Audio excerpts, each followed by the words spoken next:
사랑하면 순종하잖아요. 네. 그래서 아까 간증하신 것처럼 저도 목사님 사랑하고 또 이 교회도 주님의 은혜 속에서 건강하게 성장하는 거, 또 주님께서 많은 혼들을 붙여주시고 복을 주시는 거, 이런 걸 꼭 보기 원합니다. 이게 여러분의 교회도 사랑합니다. 예. 오늘 점심을 먹는데 호텔에 온 기분이었어요. 호텔식처럼 이렇게 대접을 해주시고 그랬는데 감사하고요. 나중에 보니까 또 커피도 딱 이렇게 나오더라고요. 그래서 우리는 다 줄 서서 먹거든요. 자판기, 뭐 커피. 그런데 이렇게 섬겨주시고 맛있는 음식들도 대접해 주시고 그래서 교회에 감사드립니다. 수고하신 모든 분들께 감사드리고요. 빌립보서 2장 보겠습니다. 빌립보서 2장. 자, 1절에서 4절까지 보겠습니다. 빌립보서 2장 1절에서 4절. 제가 읽습니다. 그러므로 그리스도 안에서 무슨 안위나 사랑의 무슨 위로나 성령의 무슨 교제나 무슨 인정이나 긍휼이 있거든 너희는 같은 생각을 품고 같은 사랑을 가지며 한 마음과 한 생각이 되어 내 기쁨을 성취하라.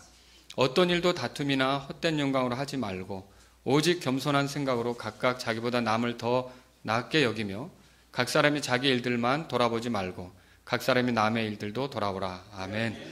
자, 여기서 한 마음이란 제목으로 2절에 한 마음이라는 표현이 있는데 한 마음이라는 제목으로 여러분에게 말씀을 드리겠습니다. 하나님 아버지, 이 시간 부족한 제가 영동성서 침략의 성도님들 앞에 주의 말씀을 전할 때 저를 하나님의 영께서 붙잡아 주시고 이 교회에 복이 되도록 말씀 선포가 이루어지게 허락해 주옵소서. 우리 사랑하는 성도님들이 아름다운 주님의 교회를 이뤄갈 수 있도록 또 이 교회가 주님 은혜 속에서 굳건히 성장할 수 있도록 하나님이 복을 주시고 또 이 말씀을 그렇게 사용해 주시기를 간절히 원합니다. 예수님의 이름으로 기도합니다. 아멘. 네, 감사합니다. 자리에 앉으시겠습니다. 여러분은 클래식 연주회 혹시 가보신 적 있으세요? 너무 문화생활을 안 하시는 건 아닌가 모르겠네요. 이게 예술회관이라든지 이런데 클래식 연주회를 보러 갔을 때 이제 시작한 다음에 들어가는 게 아니고 시작 전에 들어가죠. 이제 들어가서 이렇게 기다리면 단원들이 쫙 이제 나와서 앉게 됩니다. 근데 지휘자는 좀 나중에 나오죠. 근데 어떤 일이 벌어지냐면 제일 먼저 하는 게 이게 바이올린도 제1 바이올린이 있고 제2 바이올린이 있고 그래요. 근데 그 제1 바이올린에 앉아 있는 한 분이 이제 일어서서 바이올린을 딱 대고 현에다가 이제 활을 딱 올립니다. 그러면 다 같이 이제 집중을 해요. 그리고 집중을 하면 그때 오보에라고 하는 악기 아시죠? 예, 오보에라는 악기로 라음을 부릅니다. 라 소리를 일정하게 이렇게 이제 내면 그때부터 악기 조율이 시작이 됩니다. 근데 그때 이렇게 제1 바이올린의 수석 바이올린 주자라고도 할 수 있지만 이렇게 그 바이올린에 활을 딱 얹어서 악기마다 그 조율을 하도록 사인을 보내는 사람이 누구냐? 콘서트 마스터라고 합니다. 그 사람을 이제 우리가 또 뭐라 그러냐면 오케스트라 악장이라고도 합니다. 지휘자는 아닙니다.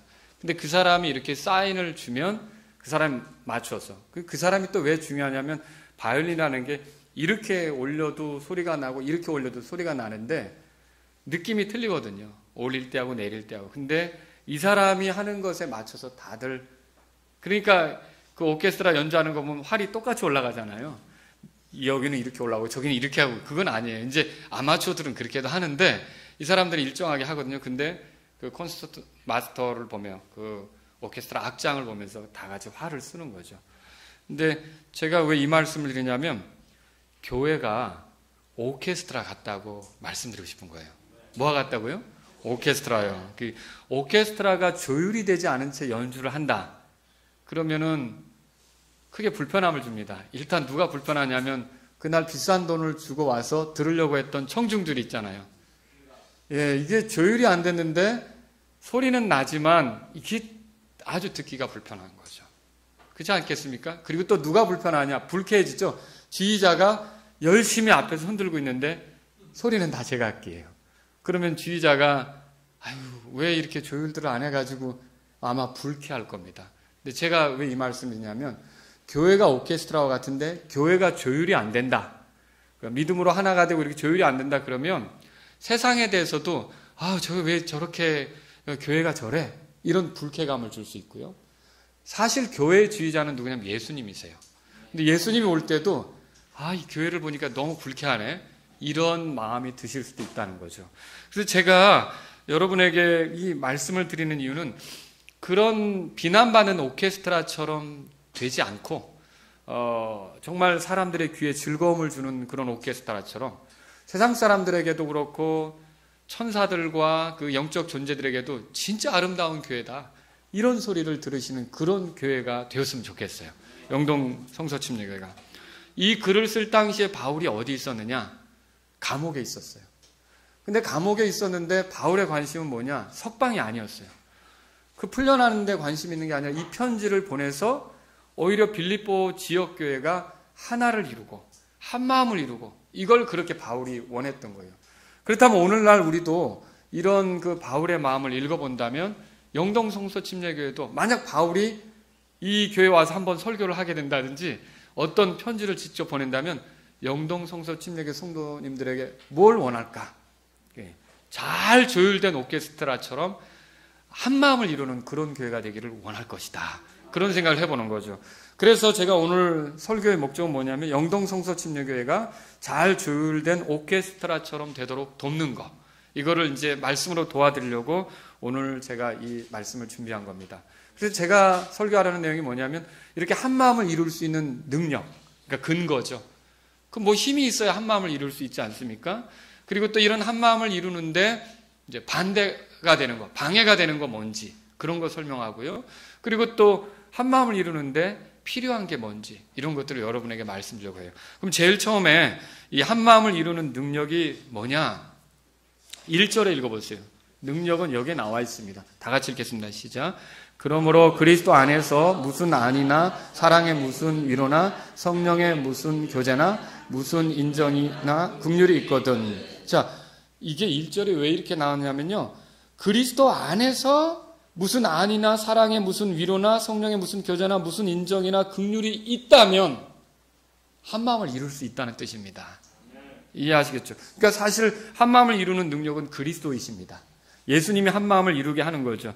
이게 뭐와 같으냐면 이런 거죠. 만약에 발전소가 있고요. 또 뭐 송전소 있고 전기 줄이 깔리고 그다음에 전기줄이 결국 우리 집까지 들어왔어요. 그래서 저런 스위치가 있어요. 그러면 불을 켜라는 거죠.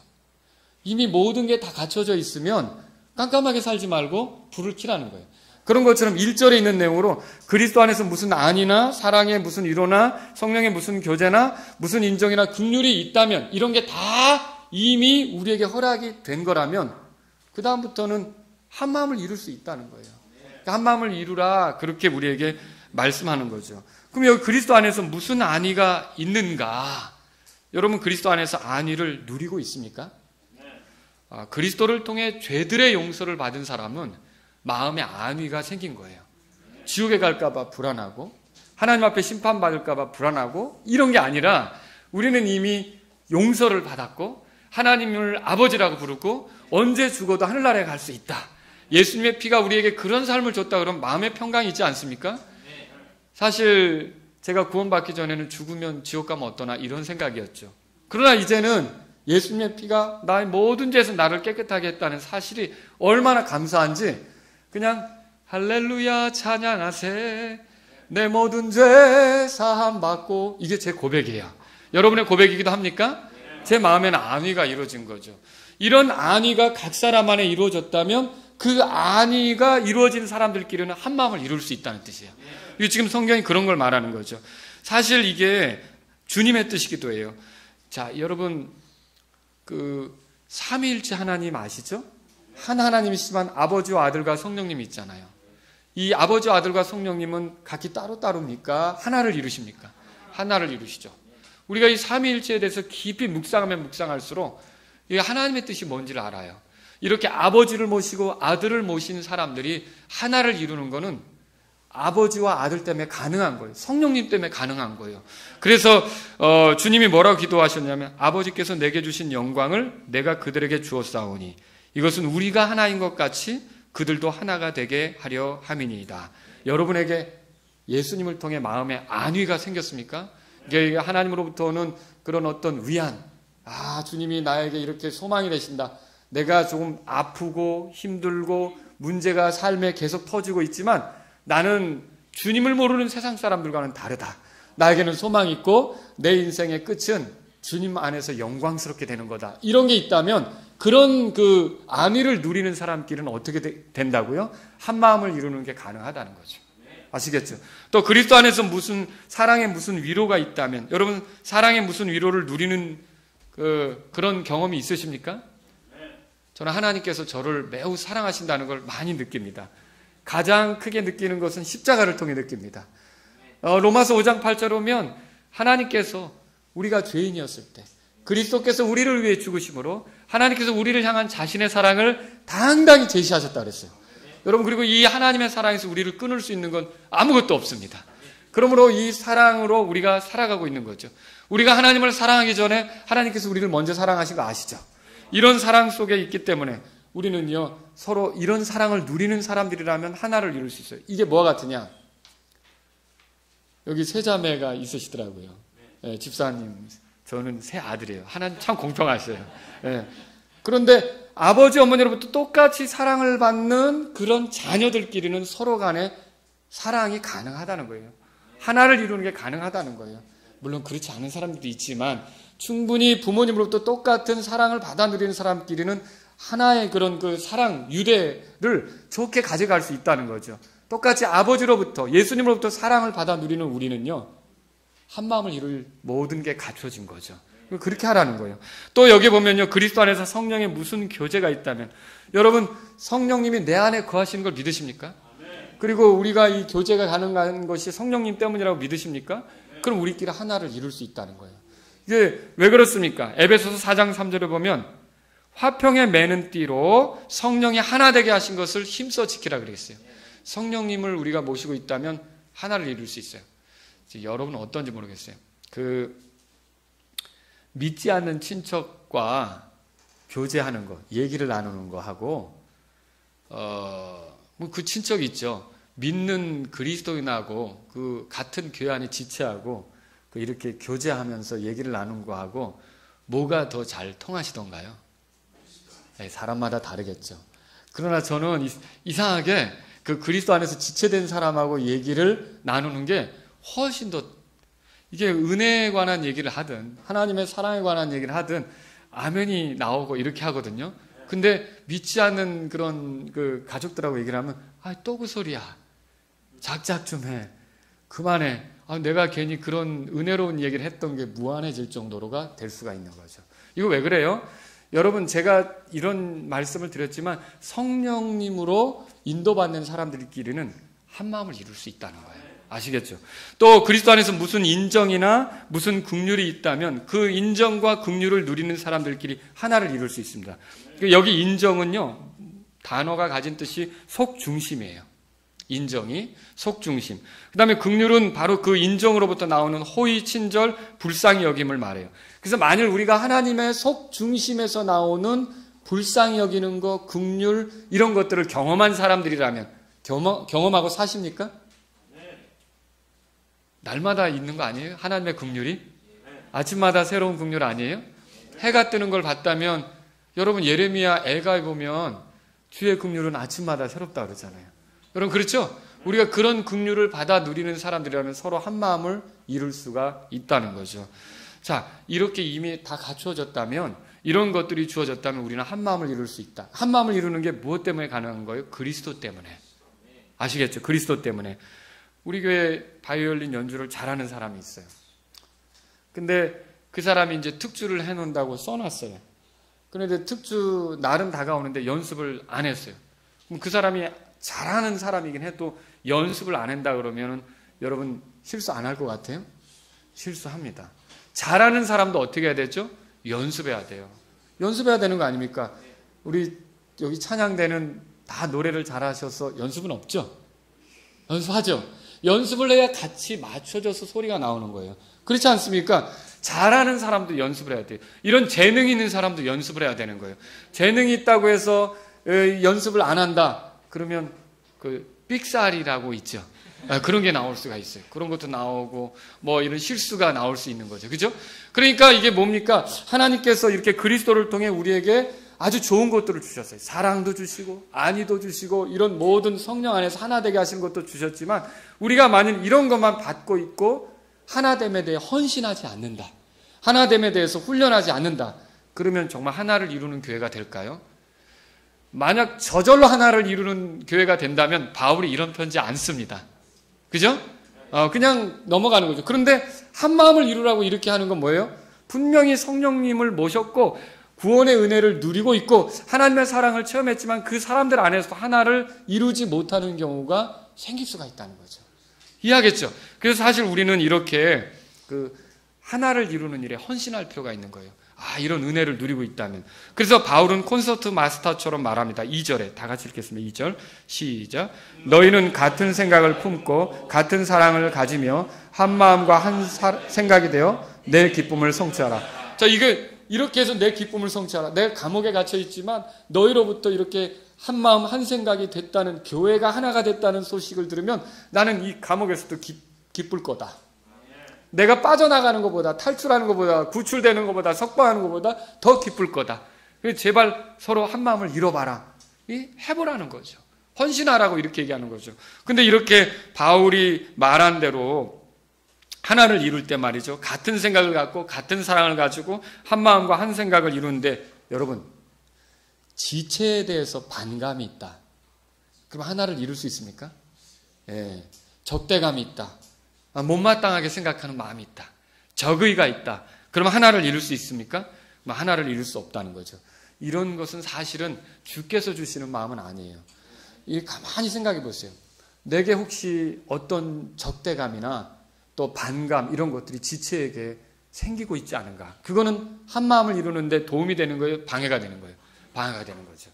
그래서 오히려 그런 적의가 생기고 적대감이 생기려면 어떻게 해야 될까요? 우리는 오히려 더 그 사람을 위해서 기도를 해야죠. 그리고 자꾸 기도하면 그런 것들은 사라집니다. 오히려 그 사람에게 하나님의 은혜가 있어 변화되는 것도 보는 거고요.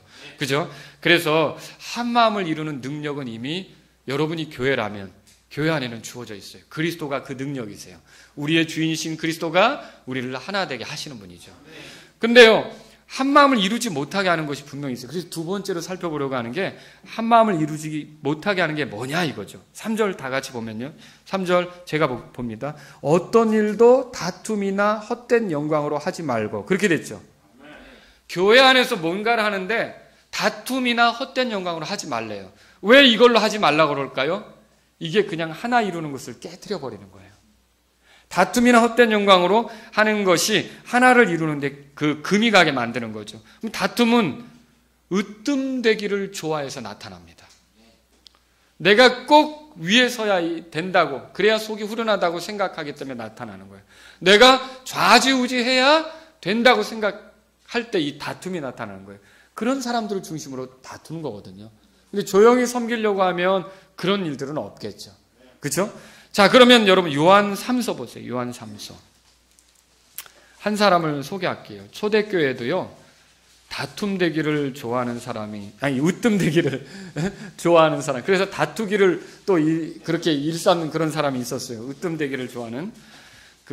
여러분 3서, 요한 3서 9절입니다. 한번 다 같이 한 목소리 읽어볼까요? 시작. 내가 교회에 썼으나 그들 가운데 으뜸되기를 좋아하는 디오드레베가 우리를 받아들이지 아니하니.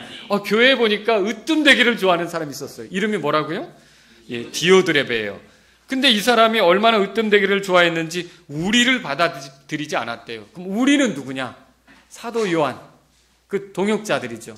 주님의 일을 하는 사람들, 인도자들, 이런 사람들조차도 인정하지 않고 거부했던 그런 사람이 나온다는 거죠. 여러분, 오케스트라가 오보에 악기음을 맞추는 이유를 아세요?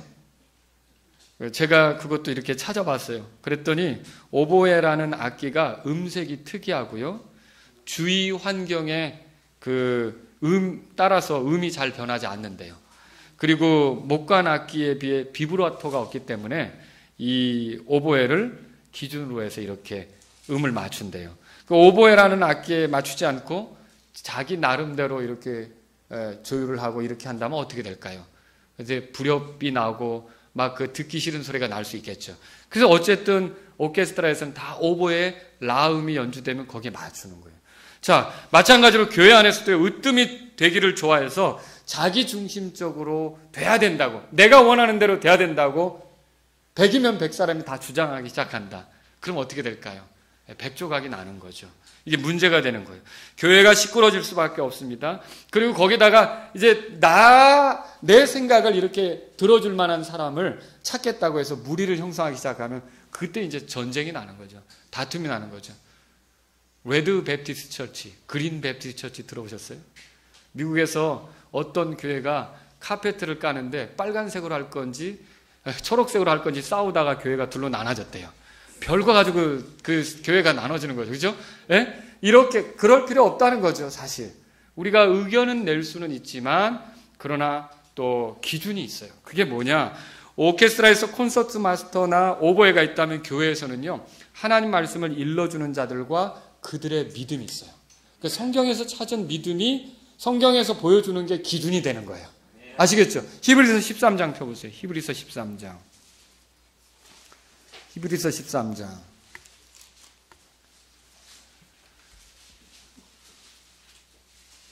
그래서 이제 저희 교회는 그 회의를 할 때가 있었는데 그게 회의적이 돼버렸어요. 그게 무슨 말이냐면 이제 그 차라리 기도 모임을 하게 됐어요. 아, 교회에서 이런 일이 있고 이런 일이 있고 이런 일이 있는데 이걸 놓고 기도하자. 차라리 그래서 지금은 이제 목회 기도 모임이라고 해요. 옛날에는 원래 그랬는데 지금 목회 기도 모임이 됐어요. 아마 우리 정순희 성도님 여기 계시니까 아시는데, 그래서 교회에서 이런 중요한 일이 있고 있으니까 우리 같이 기도하자. 이렇게 이제 가거든요. 근데 여러분, 우리가 성경에서 발견하는 원리를 따라가야 되는 거 아닙니까? 근데 이게 좋습니다. 이게 좋습니다. 저게 좋다고? 저 사람 나랑 반대파야. 저게 좋다고? 저 사람 내 편이 아니야. 이런 식으로 생각하면 어떻게 될까요? 교회가 이제 문제가 생기는 거죠. 히브리서 13장 보세요. 7절에 다 같이 함께 읽어보겠습니다. 시작. 하나님의 말씀을 너희에게 일러주고 너희를 다스리는 자들을 기억하며 그들의 행실의 결말을 깊이 살펴보고 그들의 믿음을 따르라. 아멘. 자, 여기 하나님 말씀을 일러주는 사람들에 대한 얘기가 있어요. 그리고 그들은 또 다스린다고도 했고요. 근데 그들의 행실의 결말을 살펴보고 뭐라고 돼 있죠? 그들의 믿음을 따르라. 그렇게 돼 있어요. 그래서 여러분이 이 성경 기록을 존중한다면 이게 뭘 말씀하고 있어요?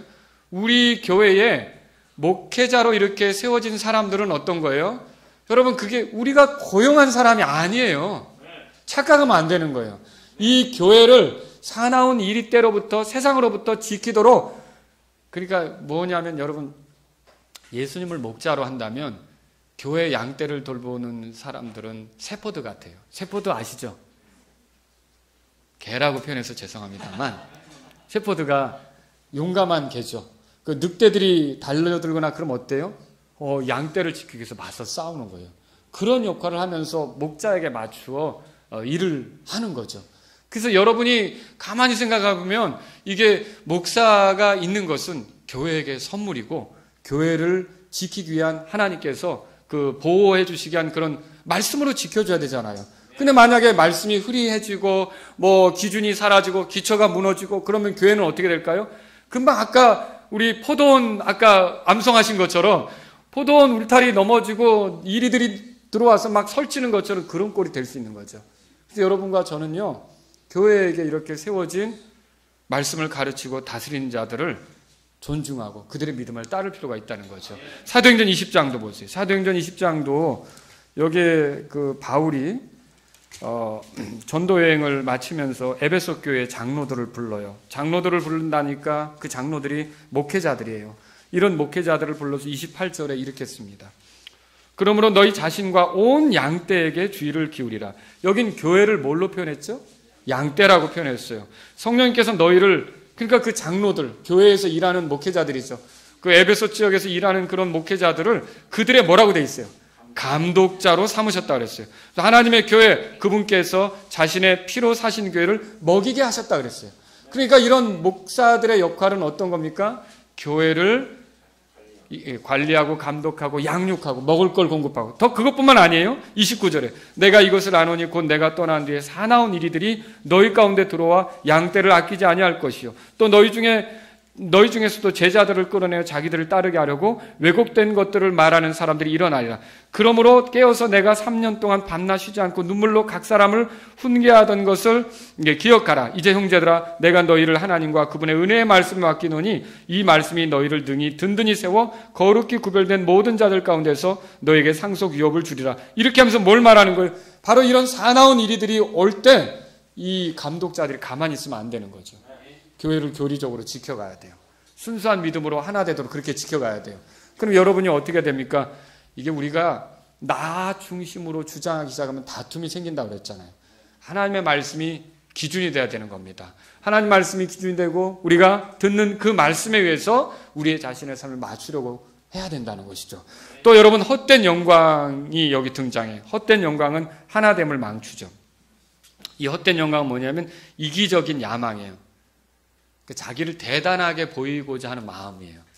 예. 우리 교회 이제 어르신들이 가끔 특성할 때 있어요. 근데 특성하고 내려와가지고, 오늘 이제 노래가 잘 안 됐다는 거죠. 노래가 잘 안 됐는데, 이제 말하자면 좀 이렇게 성도들의 그 어떤 반응이나 이런 것이 좀, 내가 민망하게 노래하지 않았나 이런 생각을 하는데, 사실은 하나님 앞에 했다면 조금 이렇게 부족하더라도 하나님께 영광이 되는 거 아닙니까? 우리한테는 자꾸 그런데 우리도 모르게 사람들이 어떻게 봤을까? 예. 이런 생각이 들려고 할 때가 있다는 거죠. 근데 그런 것들이 교회 안에서 자꾸 커지면 거기서 어떻게 되느냐? 예, 헛된 영광이 나타나게 돼요. 헛된 영광을 구하는 게 되는 거죠. 그래서 누구든 이제 교회 안에서 좋은 일을 많이는 할 수 있는데 그 좋은 일을 하는 것이 자기의 어떠함을 드러내기 위해서 하려고 하기 시작하면 교회가 한 마음을 이루지 못해요. 여러분, 초대교회 아나니아 삽비라 아시죠? 이 아나니아 삽비라가 그 바나바라고 하는 사람이 자기 땅을 팔아가지고 사도들 앞에 발 앞에 두었을 때 사도들이 그거를 예루살렘 교회 가난한 사람들을 구제하는 데 썼어요. 그러니까 원래 이 사람은 이름이 다른 거였어요. 그런데 바나바라고 부르기 시작했어요.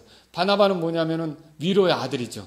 근데 그렇게 해서 교회에서 이 사람이 야, 바나바다, 위로의 아들이라 이렇게 높이니까 자기도 제2의 바나바가 되고 싶었던 거예요. 그래서 땅을 팔아가지고 다 드리기로 해놓고 절반은 감추고, 아니 나중에 그게 바칠 때 땅을 팔았을 때 예를 들어 1억의 돈을 얻었다 그러면 1,000만 원을 바치든 2분의 1을 바치든 100%를 다 바치든 그거 자기 마음 아닙니까? 근데 다 바치기로 해놓고 그거를 감춰놓은 거예요. 아니면 나중에 팔고 나서도 내가 이거밖에 못 바치겠다고 정상적으로 이렇게 정정을 해서 정직하게 하든지, 그것도 아니고 이게 당신들이 판 땅값의 전부냐라고 물었는데도 다 그런 식으로 얘기를 하고. 그러니까 뭐예요? 사람들에게는 그렇게 한 것처럼 보여서 자기 자신들의 영광을 구한 거죠. 그러니까 초대교회에서 어떻게 했어요? 하나님께서 징계하신 거예요. 출교하신 거예요. 하나님을 섬길 기회를 갖지 못하게 하신 거죠. 이게 무서운 거예요. 여러분, 세상 사람들 보세요. 구원받지 못한 사람들은 늘 헛된 영광에 빠져 있지 않습니까? 그 대단하지도 않은 것을 가지고 사람들에게 자랑하고 보이려고 하고, 뭐 앉은 자리에서 뭐 짜파게티를 20그릇 먹은 게 뭐 대단하다고 인터넷에 유튜브 방송에 올리고 뭐 여러 가지 하잖아요. 뭐 하면서 나는 이 정도다, 이런 거 한다. 그 별걸 가지고 다 사람들의 이목을 받으려고 해요. 그리고 돈 생기면 돈으로 우쭐대고, 높은 지위 얻으면 그걸로 또 우쭐대고, 이게 세상 사람들의 모습이라는 거죠. 여러분, 그리스도인이라도 그리스도 안에서 자기가 누리는 모든 것이 그리스도를 통해 하나님께로부터 왔다는 걸 잊으면 헛된 영광을 구하게 돼요. 이게 문제라는 거죠. 교회 안에서 나타나는 모든 불안은 이렇게 육신을 따라 이제 헛된 영광으로 수고할 때 나타납니다. 그러니까 이게 헛된 영광을 구하면 사람들이 또 알아주길 바라잖아요. 내가 이렇게 하는데 누가 안 쳐다본다. 그럼 속상한 거예요. 혹시 그런 적 있으세요?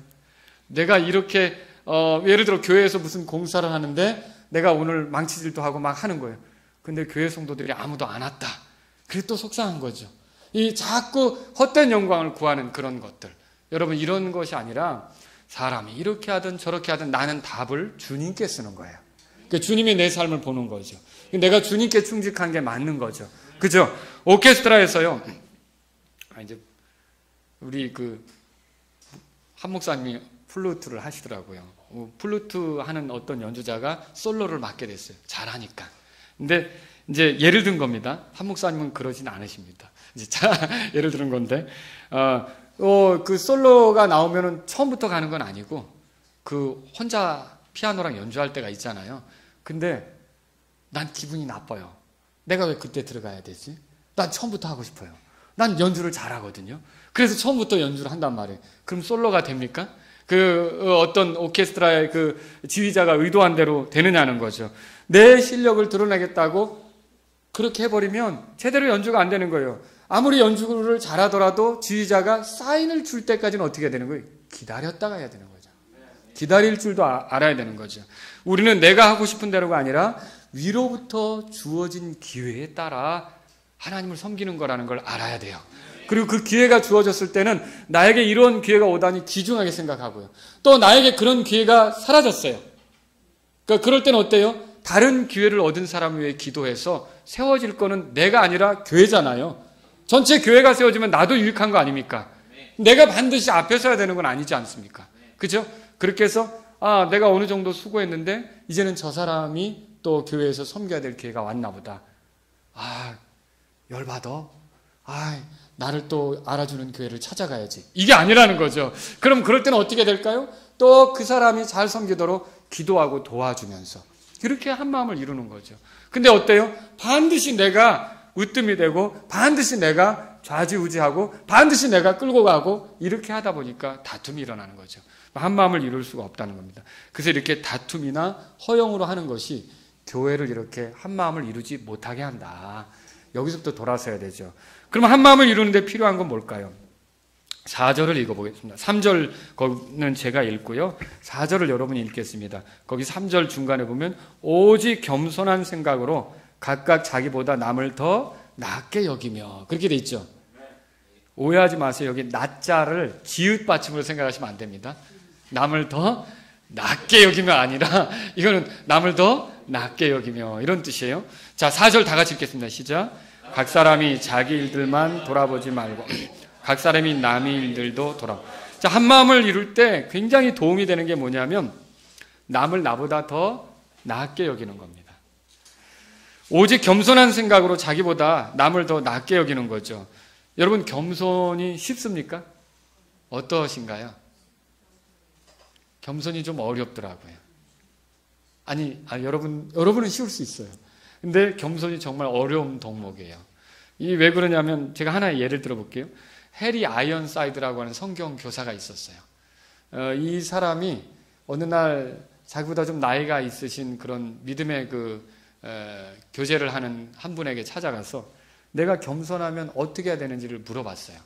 그랬더니 그분이 뭘 가르쳐 줬냐면 샌드위치 광고 펜날이라고 했어요. 샌드위치 광고 펜날, 샌드위치가 양쪽으로 이렇게 누르는 거잖아요. 뭐 야채도 넣고 이렇게 햄도 넣고 해서 그런 것처럼 사람 몸에 판날을 앞으로 뒤로 해서 이렇게 하는 거예요. 아시겠어요? 그러나 광고할 때 그런 거 하잖아요. 그런 판넬을 목에다 걸고 앞에다도 하고 뒤에다도 하고 거기다가 성경에 나타난 구원 계획을 적어 놓은 다음 그것을 목에 걸치고 미국 시카고 도심 상가와 사무실 주위를 하루 종일 돌아다니라고 그랬어요. 그래서 실제로 이 아이언사이드가 그렇게 했어요. 그래가지고 이제 여기다가 다 해서 성경 구절을 딱 적고 어떻게 하면 구원받는지를 적고 길거리 나간 거죠. 근데 어떻게 여러분 그게 괜찮을 것 같아요? 좀 쑥스럽지 않을까요? 창피하지 않을까요? 무안하지 않을까요? 그런데 그걸 하루 종일 하고 다닌 거예요. 정말 열심히 이렇게 여기저기 다녔던 거예요. 그리고 이제 하루가 이제 그렇게 다 갈 때 이 사람이 이제 이거를 하고 이제 이거를 벗어 제치는 순간 무슨 생각이 들었냐면 아마도 시카고에서 이런 일을 할 사람은 나밖에 없을 거야. 거기서 순간 그 생각이 드는 거예요. 그러면 열심히 겸손하게 해서 했는데 막판에 뭐가 생각이 난 거죠? 나니까 이런 일을 했지. 누가 지금 높여주고 있는 거야? 자기 자신, 아무도 모르지만 자기 안에서 그런 생각이 오더라는 거죠. 그러면서, 겸손이란 이렇게 어려운 거구나, 라고 생각을 하게 됐는데, 여러분, 우리가 우리 스스로를 높이는 것은요, 다른 사람들과의 관계를 망치는 아주 주범이 됩니다. 이거 위험한 거라는 거죠. 자기를 높이려는 것은요, 영적으로 자기를 우월하게 생각하는 것으로 나타나는데요. 이거 조심하셔야 돼요. 그러니까 이 부분에서는 이런 경우도 있을 수 있죠. 목사님이 이 부분에 대해서는 잘 몰라. 내가 더 잘 알지. 성경에 대해서 이건 목사님 아직 여기까지는 깨닫지 못했을 수도 있지. 이런 사람도 있을 수 있다는 거죠. 여러분, 또 어떤 형제들과 자매들과 교제하면서 내가 더 잘하는 것처럼 내 목소리를 막 높이려고 할 수가 있는 거죠. 이런 것들은 어때요? 결국 큰 걸림돌을, 교제에 있어서 큰 걸림돌을 주게 되는 거죠.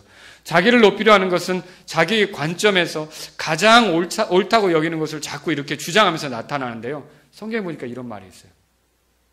내 자신의 명철을 의지하지 말라. 잠언 3장 7절에, 5절에 또 이런 것도 있어요. 내 눈에 지혜롭게 되지 말지어다. 잠언 3장 7절에 이렇게 돼 있죠. 말씀이 있지만 여전히 자기가 보는 게 제일 의롭고 공정하다고 여기고 이렇게 하는 건 역시 어때요? 하나를 이루는데 큰 걸림돌이 되는 거예요. 하나님 말씀이 기준이 아니라 자기 경험, 자기 관념, 자기 철학이 기준이 되는 건 위험합니다. 또 남이 나보다 못하다는 생각을 하기 시작하면 여러분 그거 문제가 됩니다. 이 교회 지체를 대할 때 저 사람이 나보다 못하다는 생각을 하게 되면 사람들은 희한해요. 나보다 낫다는 생각이 있을 때 자꾸 끌리고요. 못하다고 생각하면 어때요? 등 돌리기 시작해요. 이게 문제가 되는 거예요. 여러분 예수님과 나 사이를 한번 생각해 보세요. 예수님과 나는 누가 더 못합니까 원래? 내가 다 못하죠. 그렇죠? 근데 만약 예수님이 내가 못하기 때문에 등을 돌렸다, 고개를 돌렸다. 그럼 내가 구원받을 수 있습니까? 구원받을 수 없는 겁니다. 근데 예수님은 어떻게 생각하신 거냐? 말하자면 내가 그분보다 못한 게 틀림없지만 그분이 십자가에서 나를 대신해서 죽어주시고 마침내 하나님의 은혜로 내가 그분을 믿고 의지하기 시작하면 언젠가는 그분을 닮아가는 삶을 사는 게 가능하다고 보셨던 거예요. 그리고 또 하나님이 기뻐하는 삶의 열매를 내놓을 수 있다고 기대하셨던 거예요. 그리고 또 영적 존재들에게 바로 이게 예수님의 피가 이룬 그런 놀라운 결말이라는 걸 제시할 수 있는 증거물이 될 수 있다고 믿으셨던 거예요. 그러니까 우리가 그분보다 못한 게 맞지만 등 돌리지 않고 포기하지 않고 십자가에서 우리를 향한 사랑을 제시한 거 아닙니까? 그러면 저와 여러분도 이런 사랑을 받았다면 지체를 향해서 그렇게 할 수가 있다는 거죠. 여러분, 우리가 서로 다 부족해도 끝은 알고 있지 않습니까? 어떻게 될까요? 여기서 말에 실수가 있고 여기서 뭔가 부족해도 진짜로 구원받은 사람이면 끝이 어떻게 되는지 아시죠? 예수님처럼 되는 날이 있다는 걸 믿으십니까? 네, 그 날이 있는 거예요. 우리가 다 하나님 앞에 모여가지고 하늘나라에서 영광스럽게 주님을 높여드리는 그런 때가 있다는 걸 믿으십니까? 아마 여러분 중에 어떤 분은 이제 돌아가시는 데 있어서 주님 앞에 가는 데 있어서 순서가 틀릴 거예요. 누가 먼저 가시고 나중에 가는 우리 젊은 아이들은 나중에 갈 수도 있겠지만 근데요 이렇게 가서 나중에는요 그래도 영동성소 침략에서 같이 신앙생활했기 때문에 찾으러 다닐지도 모르겠어요. 예? 사랑하는 지체가 왔나 하고 또 기뻐하고 이렇게 할 수도 있겠죠. 여기서 누가 돌아가시면 슬프겠지만 거기서는 어때요? 영동 출신이 왔어. 영동 출신이 왔어. 여러분 우리는 다 궁극적으로 그리스도 안에서 아름답게 영광스럽게 될 날이 있다는 사실을 알고 서로에 대해서 좋은 기대를 가지실 수 있기를 바랍니다. 적대감이나 이런 게 아니라는 거죠. 자, 오케스트라에서 나보다 재능이 떨어지는 사람이 있을 수 있을까요? 있죠. 내가 더 연주를 잘할 수도 있죠. 그런데 나보다 재능이 떨어진다고 해서 무조건 내 소리만 낸다. 그럼 어떻게 될까요? 그건 아니죠. 여러분이 그 합창대도 우리가 여기도 찬양대가 있지만 노래할 때 목소리 큰 사람이 하나 등장해서 그 목소리로 남들이 다 안 들릴 정도로 한다. 그러면 뭐라 할 거예요, 나중에? 그냥 다 내려면 차라리 솔로를 하지. 이렇게 생각할 수 있는 거예요. 그런데 목소리 큰 사람도 어떻게 해요? 좀 줄이고. 목소리 적은 사람은 어떻게 해요? 좀 크게 하고. 이렇게 해서 조화를 이루어야 되는 거 아닙니까? 이게 교회를 섬기는 모습이다라고 하는 거죠. 여러분, 남의 입장에서 생각하는 것도 중요합니다. 각 사람이 자기 일들만 돌아보지 말고 이제 남의 일들도 돌아보라고 성경에 말하고 있어요. 이 말은 무슨 뜻일까요? 남에 대해서 간섭하라는 겁니까? 그거 아닙니다. 단순히 내 일, 내 권리, 내 요구, 내가 받아 누려야 될 것만 집중하지 말고요. 저 사람의 입장에서 저 사람을 위한 최선은 무엇일까? 이런 것도 생각을 해보라는 거죠. 나의 입장에서만 생각하지 말고 남의 입장에서 생각해 보라는 거죠. 목회자도 성도의 입장을 한 번쯤 생각해 볼 수 있는 거고, 또 성도도 어떨까요? 목사님의 입장에서 생각해 보는 거고, 김자매님은 이자매님의 입장에서 생각을 해보는 거고, 이자매님은 또 김자매님의 입장에서 생각해 보는 거고. 이게 왜 이 얘기가 나오냐면 빌립보서 4장에 가보세요. 빌립보서 4장에 보니까 이렇게 1절에 그러므로 극진히 사랑하고 사모하는 나의 형제들 곧 나의 기쁨의 왕관인 나의 극진히 사랑하는 자들아, 이와 같이 주 안에서 굳게 서라, 그렇게 돼 있죠. 빌립보 교회를 향한 권면인데요. 2절 읽겠습니다. 시작. 내가 유오디아에게 간청하며 순두계에게 간청하노니 이것은 그들이 주 안에서 같은 생각을 품게 하려 하며. 아마도 유오디아와 순두계가 이 빌립보 교회에서 기둥같이 일하는 자매들 같아요. 근데 이 그 구절을 읽어보니까 이 두 사람은 갈등 관계에 있는 것 같아요. 하나를 이루지 못하는 것 같아요. 그러니까 이런 그 같은 생각을 품게 하려고 한다는 말을 하지 않습니까? 이렇게 우리가 같은 생각을 이루고 하나를 이루려고 할 때 어떻게 합니까? 남을 낮게 여기고 또 남의 일들도 돌아보고, 이게 무슨 뜻이에요?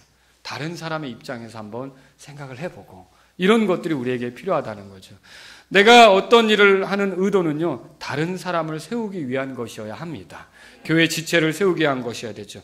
고린도전서 14장 보세요. 고린도전서 14장 12절에 이렇게 되어 있습니다. 자,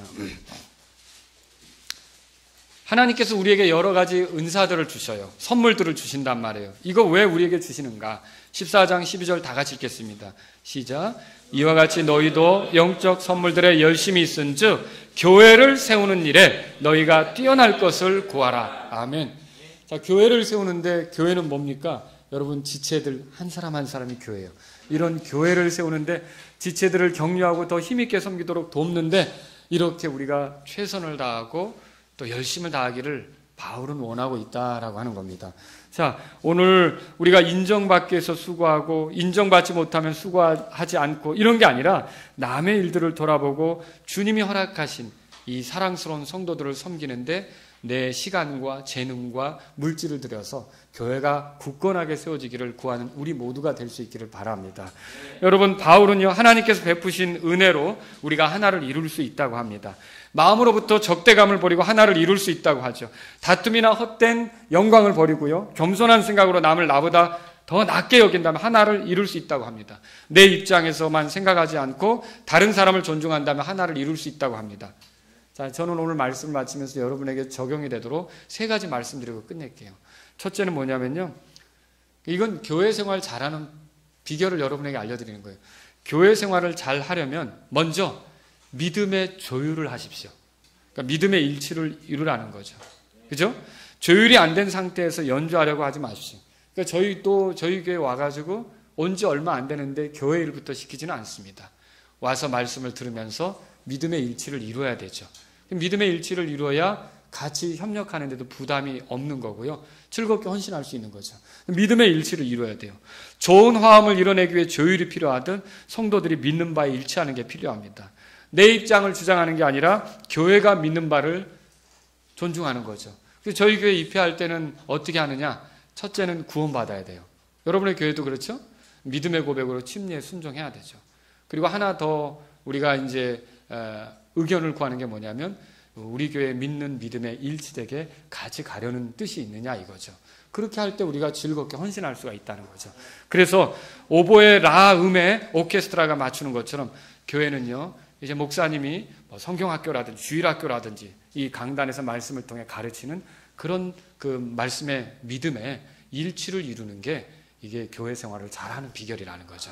또 두 번째로요, 교회 생활을 잘하려면 다른 사람의 소리도 들어야 돼요. 이 말은 다른 지체의 소리도 들어야 된다는 거죠.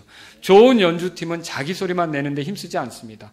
다른 사람의 소리를 들어가며 연주합니다. 그러니까 무슨 말이에요? 다른 사람의 입장에서 생각해 보는 거죠.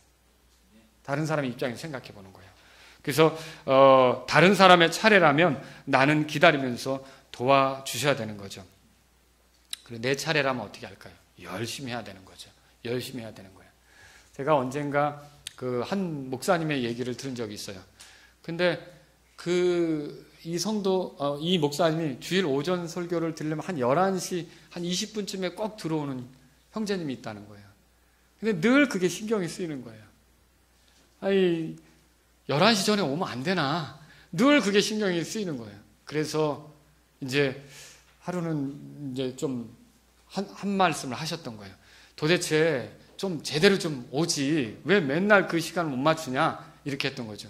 근데 나중에 알고 보니까 이 형제의 직업이 뭐냐? 열차를 운행하는 사람이에요. 근데 열차가 거기에 그 교회 근처에 이제 11시까지 딱 운행을 멈추고 불이 나게 예배에 말씀을 들으려고 달려오는 거예요. 열심히 달려와서 거기 와서 딱 앉는 거죠.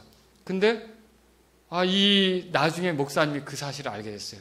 그리고 나서 형제요, 내가 미안했다. 당신이 이렇게 말씀 들으려고 열심히 달려오는데 내가 그걸 미처 생각을 못했구나. 이런 마음을 이제 서로 나누면서 아닙니다 목사님 하면서 서로 오히려 더 좋게 되었던 얘기를 들은 적이 있어요. 그래서 우리는요, 어느 때는 어때요? 지체 입장을 생각하지 못하고 우리가 하는 거예요. 여러분 간에도 어떨까요? 지체가 어떻게 몸부림치고 있는지, 얼마나 열심히 주님을 향해 가려고 하는지를 생각을 못하고 내 입장에서 판단하려고 할 때가 있다는 거죠. 우리는 그때 가만히 교제를 통해 그 사람의 형편과 처지를 알아서 어떻게 해야 될까요? 내가 도울 수 있는 방법은 뭘까? 내가 어떻게 기도를 해줘야 될까? 그 목사님은 이제 어떻게 기도했을까요? 이제 열차 운행 시간이 좀 바뀌거나 아니면 또 이렇게 좀 일 순서가 교대가 다른 사람하고 이루어져서 예배 안 늦도록 그렇게 기도를 할 수가 있겠죠. 이런 것들이 우리에게 필요하다는 거죠. 또 어떤 사람은요, 그래서 이제 수련회 같은 것도 그래요. 못 가게 되면 그냥 못 간다고 우리가 얘기할 게 아니라 또 어때요? 목사님 기도해 주세요. 제가 이번에 취직한 지 얼마 안 돼가지고 선배들이 다 휴가를 맞추는데 제가 막내라 요 수련회에 맞춰서 제가 휴가를 내기가 참 어렵네요. 어쩌면 좋죠? 여러분 알아야 될 게 그렇게 하고서 딱 나는 수련회 못 가요 라고 얘기하는 거하고요, 우리 청년자매 하나가 입사를 했는데 수련회 때 가고 싶어가지고 찾아와가지고 목사님 수련회 가고 싶은데 기도 좀 해주세요. 제가 막내라서 일정을 조정 못해요. 그러면 어떻게 할까요? 내 사정이 딱하구나. 그 사정을 헤아리면서 교회 성도들하고 기도 부탁을 하는 거 아닙니까? 그러면 어떻게 될까요? 실제로 가게 됐어요. 나중에 놀랍게 하나님의 일하심으로. 그런 우리가 서로의 사정에 대해서 교제하고 나누면서 어떻게 할까요? 서로 들어주고 또 서로 기도가 어떻게 필요한지를 알고 이렇게 다른 사람의 소리를 듣는 것이 교회 생활을 잘하는 비결이라는 거죠. 세 번째로요, 교회 생활을 잘하려면 어떻게 합니까? 지휘자를 늘 바라보세요. 지휘자는 누굴까요? 예수님이십니다. 여러분, 예수님은 나만을 위해 피 흘린 게 아닙니다. 김영재님을 위해서 피 흘린 거고요. 예수님은 나만을 위해 죽은 게 아닙니다. 황자매님을 위해서 또 죽은 거고요. 예수님은 나의 죄들만을 용서하신 것이 아닙니다. 박자매님의 죄들도 용서하신 거고요. 예수님은 나만을 하늘나라로 데려가려고 하는 게 아닙니다. 그렇죠? 다른 형제님들도 하늘나라로 데려가시려고 하는 거고요. 누가 우리의 그 주인이십니까? 예수님 아닙니까? 이렇게 예수님이 나도 다른 지체들도 사랑하셔서 구원하셨고 우리가 서로 하나의 교회를 이루게 하셨다면 우린 누구를 바라봐야 되느냐? 예수님을 바라봐야 돼요. 그리고 이 예수님을 바라보면서 이 예수님께 더욱 맞추도록, 세상의 그 목사들은 어떻게 하느냐? 세상의 이단 교주들은 어떻게 하느냐? 자기에게 주목하게 하거든요. 그렇지 않습니까? 이단 교주들의 특징이 뭐예요? 자기에게 주목하라고 하는 거죠. 그런데 목사의 임무는 뭡니까? 우리가 예수님에게 향하도록 여러분을 소개하고 설교하고 예수님에게 주목하고 예수님을 바라보라고 한다면 여러분들이 그렇게 외치는 설교자의 음성을 존중하면서 어떻게 될까요? 예수님을 바라볼 때 교회가 하나를 이룰 수 있다는 걸 믿으시기 바랍니다. 그래서 저는 왜 오늘 이 말씀을 드렸냐면 여러분의 교회가 정말 한 마음을 이룬, 그런 하나를 이룬 아름다운 교회로 멋진 연주를 주님이 들으실 때 아름다운 연주가 울려 퍼지는 오케스트라와 같은 그런 교회가 될 수 있기를 바라서 이 말씀을 드렸습니다. 네, 목사님.